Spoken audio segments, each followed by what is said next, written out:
We often forget how much power we have in crafting a life that is good, a life that feels fulfilling, a life that feels beautiful and like you want to wake up every single day and live it. Every day I wake up happy and grateful for this life, and I feel so incredibly abundant, and that's because I have made an active effort in doing so. People often tell me how magnetic my energy is, how happy I seem, how when I come into a room, my energy shifts the space. And a big reason why is because I like to live my life like I am so abundant, because I am. All of us are. And instead of thinking that abundance only comes from external factors, from being incredibly wealthy, from having a lot of things and material possessions, I understand how much of it comes from within and how you view the world. So if you also want to live an abundant life, if you also want to attract abundance into your life and understand how full it is and feel happy to actually wake up and live your life every single day, keep watching. Hello everyone, welcome back to my channel. My name is Chelsea. If you are new here,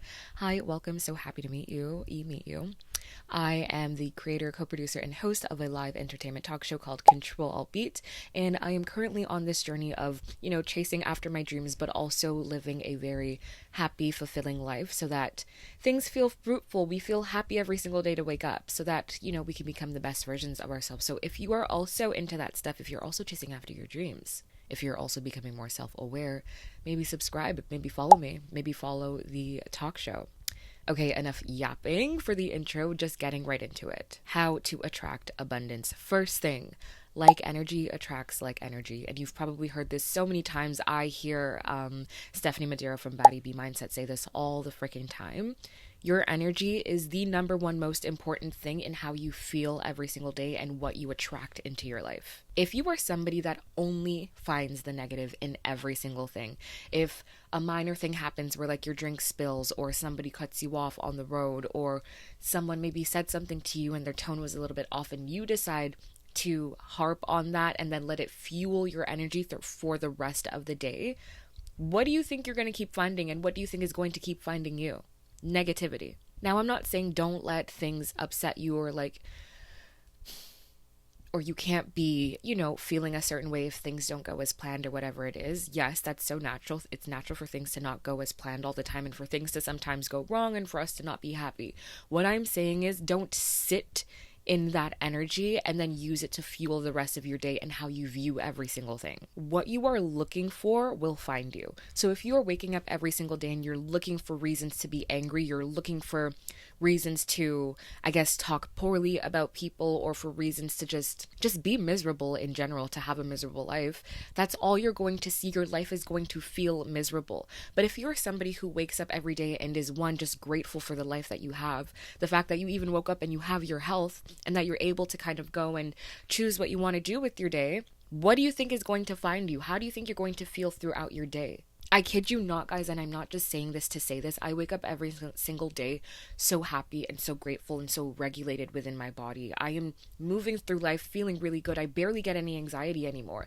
And obviously, sometimes certain situations do happen and they cause, emotions, and I work on them. But for the most part, I kid you not, like a good 90% of my time in my life and my energy, I am happy. I'm feeling abundant. I'm feeling grateful, regardless of what I do have and what I don't have in my life, or if I have everything that I want yet or not. You are the catalyst for changing your life and changing how you navigate through it and how you feel throughout your days. So stop being negative, stop being pessimistic, and stop looking for negative reasons or for reasons in general to be angry and to be miserable, because the only person you're hurting is yourself.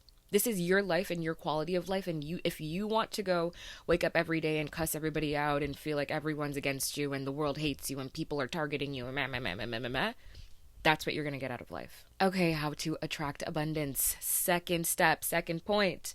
You need to slow down and be present with yourself. And it sounds so simple, but especially in this day and age where we are always stimulated, where you can pick up your phone, you can pick up a laptop, you can turn on your TV, you can listen to a podcast, whatever it is. You can be stimulated 24/7 if you really choose to be. In a world where there is so much noise, slow down and see how you feel with your presence. So recently, the most recent episode that I had shot of my talk show was great. I was interviewing the artists and stuff, but I definitely, after filming that episode, knew that I wasn't present and I didn't ask as many questions as I could have. And from having that experience and trying to learn from it, I decided up until this next episode, or not even just up until the next episode, just for the next while, I'm going to try my hardest to be present with every single thing that I'm doing. So that first means slowing down. If I'm washing the dishes, something as mundane and as boring as washing the dishes, actually just like taking a second to acknowledge, okay, like what does the water feel like in my hands?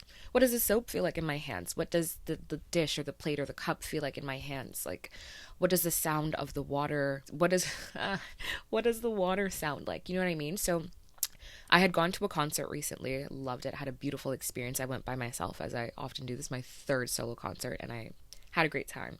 But while we were waiting for the artist to come onto stage, I decided I didn't want to go on my phone. I was there by myself. Obviously, I didn't really have anyone to talk to.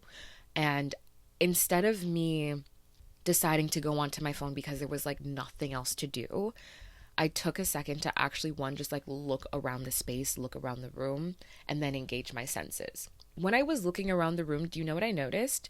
There were a bunch of people that came to this concert by themselves, and I think that's great of people to go out by themselves and not wait on anyone if you have, different music tastes from your friends or whatever.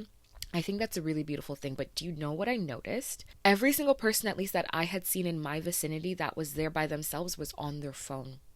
They were on their phone. We were at a concert, and no, the opener had finished, and the main act had not come on yet, but they were still playing music. And I looked around the room and I said to myself, you know what? I don't want to be that person. And it's no judgment to them or anything like that, but I don't want to feel like I always have to be overstimulated. Like I can't sit in my own presence and just observe what's going on. So you know what I did? I decided to close my eyes and I asked myself, what am I feeling in all five of my senses right now? I closed my eyes and I was like, okay, first thing, what can I hear? And I heard chatter from very specific parts around me. I heard the music playing. I heard footsteps. I heard some cans being like crushed on the floor, just like really getting present with your environment and what you're feeling.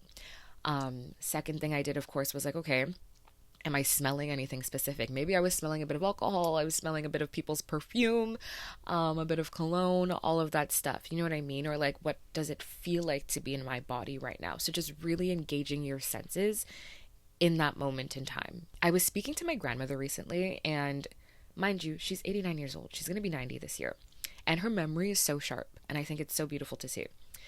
I would ask her like stories. She loves to tell stories, and I was asking her about like maybe just like has she like ever seen any like ghosts or any like spirits and stuff when she was like in Jamaica growing up. And she said yes, and she just proceeded to tell me this story in so much detail about when she was a teenager, and was walking me through every single detail about what things looked like, how she started at one end and went to another end, and the people she interacted with and remembering them by name and how she knew them. It's just like her mind is so sharp. And people ask me what I did 2 days ago and I can't remember. That's terrible. And if that's you as well, I think we need to get it together. And I think it's because a lot of the times our energy is in our phones, our energy is in our devices. We're outside, yes. We're experiencing life, yes, but not fully. Because we are always, where's my phone? Here it is. We're always on our phones. We're always on our phones. And I think a big reason why I'm not remembering what the heck is going on in my life, and maybe you as well are not remembering what you ate yesterday or what you did on the weekend, is because we're not really present with ourselves. And that's something that I'm really learning and really trying to change for myself, is like, okay, if I'm going on a walk, what does it sound like? What do all of the trees and all of the leaves and all the grass, like, what does it really look like? What do things smell like? Ask yourself how you can get more present with everything and not feel like you have to default to going onto your phone whenever you're not being stimulated. Especially, like, even in, like, a movie theater and there's freaking ads playing and trailers playing for new movies and you're on your phone. What is this? Put the phone down. Okay, how to attract abundance. Third point. You need to ask yourself what makes you happy. Like, genuinely, though. I'm not talking about, okay, I will be happy when. I would live a happy life when. I would be fulfilled when. putting all of your, I guess, all of your hope and your happiness into a future external factor that you don't necessarily have control over is the first way to feel like your life sucks and to not feel abundance. I think so many of us are waiting on something to change, are waiting on this big aha moment to happen to feel happy, to feel like we're living a good life. And that is not how abundance works at all. That's not how you get things into your life. That's not how you live a happy, fulfilling life at all. So when I ask you what makes you happy, is it connecting with people? Is it having deep, authentic conversations about life and about your hopes and your dreams and feeling connected to the people around you?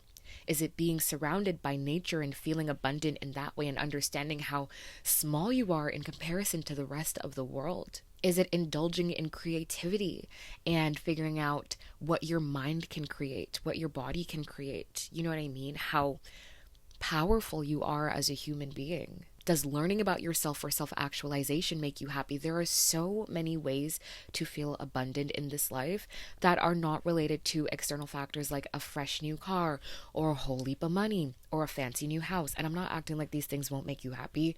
I am still somebody that's also chasing after this, and I'm a very driven individual, and I'm very career oriented as well. But the difference I find now with how I navigate through the world and how I move through life is that I am already happy with what I have. Of course I want more. Why wouldn't I? Like, who doesn't want more? You know what I mean? Who doesn't want to feel like they can do what they want in life and, you know, have access to what they want and have access to beautiful experiences like traveling and good quality food and all of that stuff. But I am so happy now because I know that what makes me happy is learning about myself and being a human and connecting with my friends and having just beautiful, real conversations where I don't feel like I have to mask anything or feel like I have to say anything a certain way.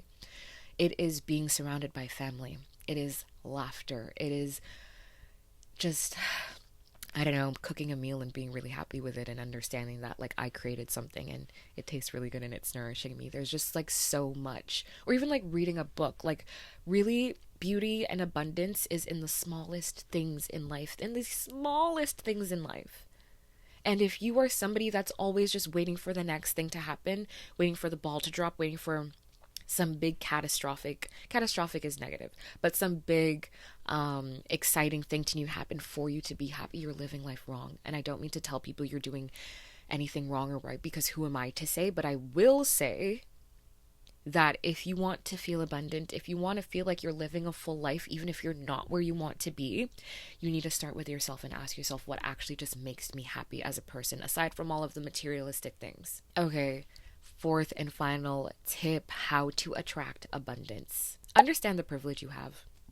It's just that simple. It's that easy. If you are watching this, however many of you are watching this and you're connecting with me and spending your time with me, which so grateful for. Thank you for being here.